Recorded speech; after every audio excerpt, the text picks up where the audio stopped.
여러분 안녕하십니까. 정교모 호남지부와 호남자유포럼 등 광주지역 5개 자유우파 시민단체가 5.18의 성역화는 이제 멈춰야 하며 학술적 연구와 표현의 자유를 보장하라고 촉구하고 나섰습니다. 이들은 5.18 민주화운동의 성역화는 이제 멈춰야 한다는 제목의 긴급 성명서를 통해 5.18 유공자 실태를 왜 공개하지 못하는지, 이른바 5.18 왜곡처벌법이 왜 필요한지, 5.18을 헌법 전문에 올리려는 이유가 무엇인지 등을 물었습니다.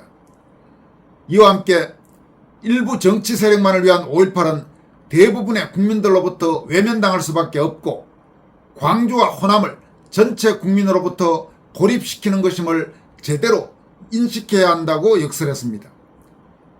이번에 공동으로 성명서를 발표한 광주지역 시민단체는 사회정의를 바라는 전국 교수 모임 정교모 호남지부와 호남자유포럼, 국가수호 국민연합 약칭 국수연, 정율성공원 조성 철폐 범시민연대 약칭 정철연, 광주 63 자유시민연대 약칭 광자연 등 5개 광주지역 우파 시민단체입니다.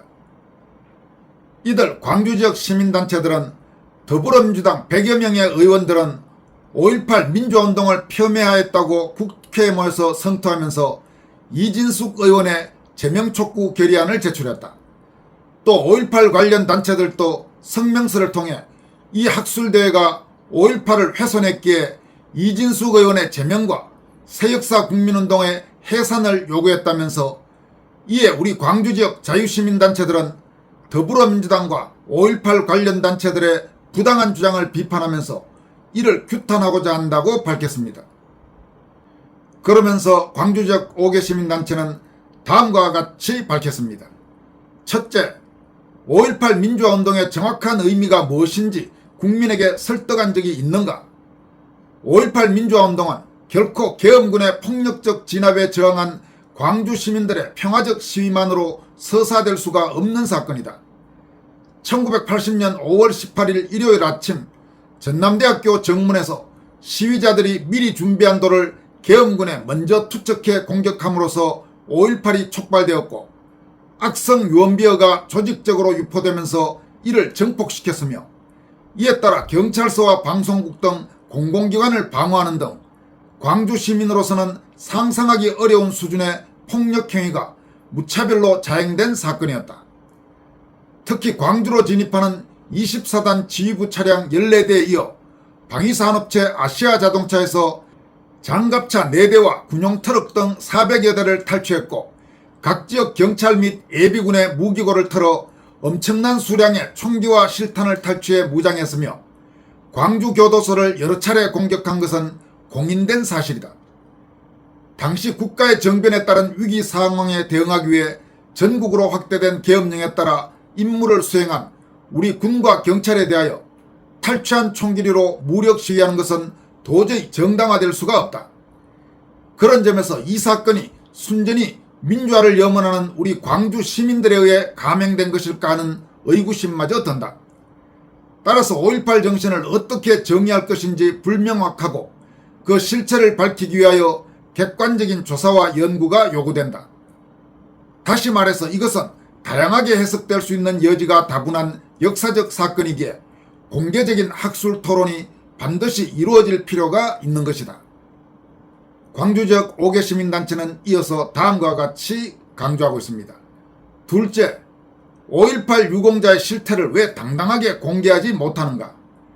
5.18 민주화운동의 유공자 선정과 특혜에도 문제가 많다는 것은 주지의 사실이다.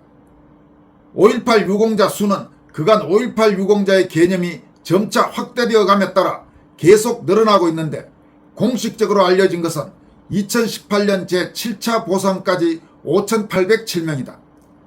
하지만 현재 5.18 유공자 수는 정확히 얼마인지도 알 수 없다. 국가가 국민의 세금으로 지원하는 국가 유공자라면 당연히 국가보훈부에서 심사하고 선정해야 함에도 이를 광주광역시가 직접 선정 작업을 담당하고 있으며 명확한 명단이 전혀 공개되지 않고 있다. 또한 유공자에 대한 직접적 보상금 외에도 직계가족에 대한 공무원 시험에서의 가산점 등과 같은 도를 넘어선 각종 특혜가 중첩으로 주어진다고 알려져 있다. 그러함에도 유공자 명단과 그분들의 공적조서를 공개하지 않는다는 것은 대다수의 국민이 그 진위 여부를 의심할 수밖에 없는 너무나도 비상식적인 일이다. 광주 지역 우파단체들은 또 다음과 같이 밝혔습니다. 셋째, 더욱 문제가 되는 것은 이른바 5.18 왜곡처벌법이다. 도대체 왜 이런 법이 필요한가? 바로 2020년 말에 통과된 5.18 특별법의 수정안인데 제8조 5.18 민주화운동에 대한 허위사실 유포 금지가 추가되면서 5.18 민주화운동에 대한 허위의 사실을 유포한 자는 5년 이하의 징역 또는 5천만 원 이하 벌금에 처한다라고 규정한 것이다.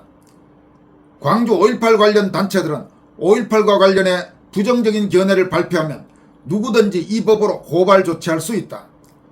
이미 많은 사람들이 경찰 및 검찰에 소환당하고 있고 실제로 처벌받았으며 심지어 실형을 받은 사람들까지도 있다.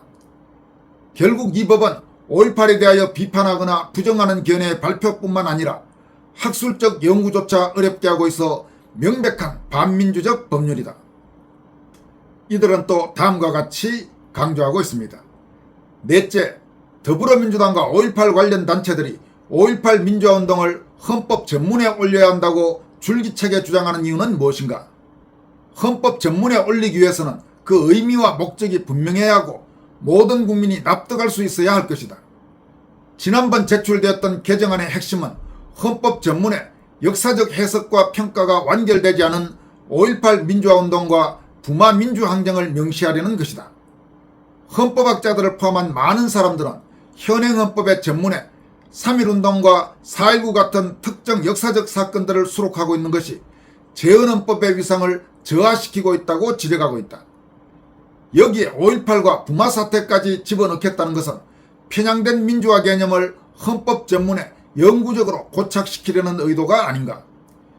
이것이 헌법 전문에 수록된다면 5.18 사건과 관련되는 전두환 정부뿐 아니라 역대 모든 우익 정부가 모조리 반민주 정부로 규정되고 나아가 반헌법적 정부로 전락하게 될 것이다. 이는 현 정권이 대한민국의 정체성을 근본부터 흔들고자 하는 실로 악의적 기도라 볼 수 있다. 광주 지역 5개 자유우파 시민단체들은 이처럼 4가지 문제를 조목조목 지적한 뒤에 다음과 같이 밝히고 있습니다. 이런 심각한 문제점에도 불구하고 5.18에 대한 어떠한 논의조차도 할 수 없도록 막고 있으며 이번 학술대회마저도 5.18을 훼손시켰다고 단정짓는 것은 바로 5.18을 성역화하고 역사를 신화로 만들겠다는 의도일 것이다. 대한민국은 자유민주주의 국가이며 헌법에서 학문의 자유와 표현의 자유를 기본권으로 보장하고 있다. 5.18 민주화운동도 자유롭게 연구하고 토론해 국민이 모두 동의할 때 헌법 전문에 올릴 수 있는 것이 아닌가. 일부 정치 세력만을 위한 5.18은 대부분의 국민들로부터 외면당할 수밖에 없고 광주와 호남을 더더욱 전체 국민으로부터 고립시키는 것임을 제대로 인식해야 할 것이다. 광주 지역 5개 시민단체들은 이어서 이진숙 의원의 용기를 높이 평가했습니다. 다음과 같이 밝혔습니다. 5.18과 관련된 문제에 대한 언급 자체를 금기시하는 국회에서 이런 학술대회를 개최한 이진숙 의원의 선택과 용기는 다른 국회의원들과 비교될 수 없을 만큼 대단한 결기이다. 대의 정치를 하는 국회의원들이 해야 할 일은 무엇인가? 자유로운 토론의 장을 만들어 국민의 의견을 받아들이는 역할을 해야 하는 것이 아닌가. 각종 비판 여론이 있음에도 당당하게 기자회견을 통해 자신의 소신을 밝히는 이진숙 의원을 우리는 적극적으로 지지할 수밖에 없다. 특별히 5.18 민주화운동을 폄훼한 사실도 없이 단지 5.18 관련 학술대회를 개최했다는 이유만으로 이진숙 의원을 제명해야 한다고 하거나 학문적 연구를 목적으로 발표와 토론을 한 새역사 국민운동을 해산하라고 하는 것은 참으로 부당하다. 따라서 더불어민주당이나 5.18 관련 단체들의 억지 주장은 당장 철회되는 것이 마땅하다. 그뿐 아니라 더불어민주당은 5.18 민주화운동의 성역화를 당장 그만두고 공개적인 국민토론장을 만들어 5.18 민주화운동의 의미를 당당히 밝히고 널리 국민을 설득하는 데 앞장서야 할 것이다.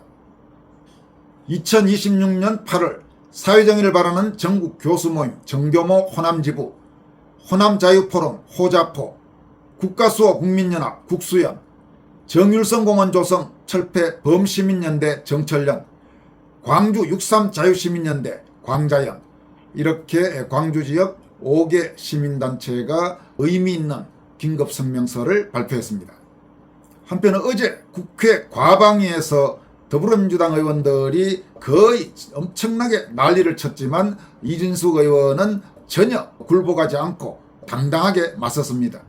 이진숙 의원의 위상이 하루가 다르게 높아지고 있는데 지금 더불어민주당 의원들이 이진숙을 띄워주고 있는 그런 상황으로 전개되고 있습니다.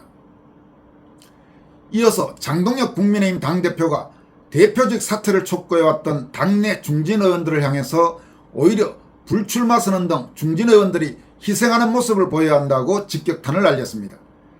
장동혁 대표는 유튜브 채널 펜앤마이크 TV에 출연해 자신의 사퇴론을 제기하는 중진들에 대해 이재명 정부와 민주당과 맞서 싸워도 시원찮을 판에 연임 개헌을 꿈꾸는 대통령과 골프 치고 개헌을 해야 한다고 주장하는 모습이라면서 민생은 타들어가고 안보와 경제가 무너지고 있는데 모여서 한다는 이야기가 내일 당대표 물러나라, 장동혁으로는 총선 진다는 이야기뿐이라고 맞받아쳤습니다. 장 대표는 또 이재명에 대해서 야당 중진 의원들을 불러 사실상 몰래 골프 회동을 해놓고 어느 시점에 그걸 살짝 수면으로 드러내 야당 의원의 힘과 입을 빌려 연임 개헌을 먼저 꺼내놨다면서 정상적인 모습도 바람직한 모습도 아니다라고 비판했습니다. 그는 또 우리 당이 늘 지지율을 반등해서 민주당과 격차를 좁혀 오차 범위 내까지 가면 그때마다 나오는 것이 사퇴론이라면서 당을 분열시키고 내부 갈등을 계속 조장해서 지지율이 또 떨어진다고 평가했습니다.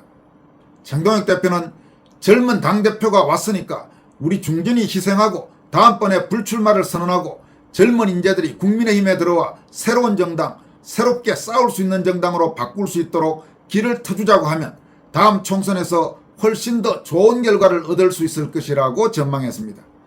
이어서 나는 희생하기 싫고 당대표를 희생시켜서 내공천을 받아야 되고 대표 한 명 죽여서 다음 총선을 치르겠다는 생각과 전략으로 어떻게 선거에서 승리하겠냐면서 총선에서 과반 의석을 차지하고 승리했을 때는 중진이 희생했을 때이고 현역을 과감하게 교체하고 물갈이했을 때라고 강조했습니다. 장동혁 대표는 지금이 교체의 적기라면서 당대표 취임 1주년을 앞두고 당원 중심으로 당조직을 대대적으로 재편하겠다는 구상도 내비쳤습니다. 그는 여태껏 싸우지 않던 분들 당협위원장을 어디 가서 명함 내밀고 이야기하기 좋은 자리로 생각하거나 지방선거 때 공천권을 행사하고 다음 총선까지 아무 일도 하지 않는 자리로 인식하는 분들은 과감하게 교체해야 한다고 목소리를 높였습니다. 그러면서 그 결정 권한을 당대표가 갖는 게 아니라 당원들에게 돌려드리겠다면서 전당원 투표든 책임당원 투표든 경쟁자가 여러 명 있는 곳은 당원들이 선택하도록 하겠다고 말했습니다. 한동훈의 복당 문제에 대해서는 부정적 입장을 분명히 밝혔습니다. 장 대표는 분열만 야기했던 사람을 데려다가 복당시켜야 한다고 계속 주장하고 그런 사람을 전면에 내세우겠다는 생각이라면 우리 당이 제대로 가겠느냐고 반문했습니다. 이어서 여당 대표였음에도 불구하고 대통령과 계속 각을 세워 당정 갈등을 계속 유발해왔다면서 총선 때도 계속 갈등을 유발했고 끝나고 나서도 결국 대통령의 국정운영 동력을 떨어뜨리는 게시글을 당원 게시판에 올렸다고 한동훈에게 직격탄을 날렸습니다. 여러분, 국민의힘이 제1야당으로서 제대로 살아나려면 장동혁 그리고 이진숙 이런 정치인들 중심으로 당이 완전히 달라져야 됩니다. 장동혁과 이진숙이 당의 중심이 되는 정당이 되면 희망이 있습니다. 그렇지만 반대로 한동훈 떨거지들이나 이준석 오세훈 떨거지들이나 혹은 참 황당하게 수해놨는데 자기들끼리 무슨 3시간 저녁 먹으면서 작당을 한 그런 소위 중진 기회주의자들, 이런 자들이 당의 중심이 되면 국민의힘의 미래는 분명히 없습니다. 이런 부분을 우리가 확실히 알고 국민의힘의 체질을 바꿀 수 있도록 우리가 할 수 있는 역할들을 해 나가야 할 것 같습니다. 지금까지 권순할TV였습니다. 여러분 고맙습니다.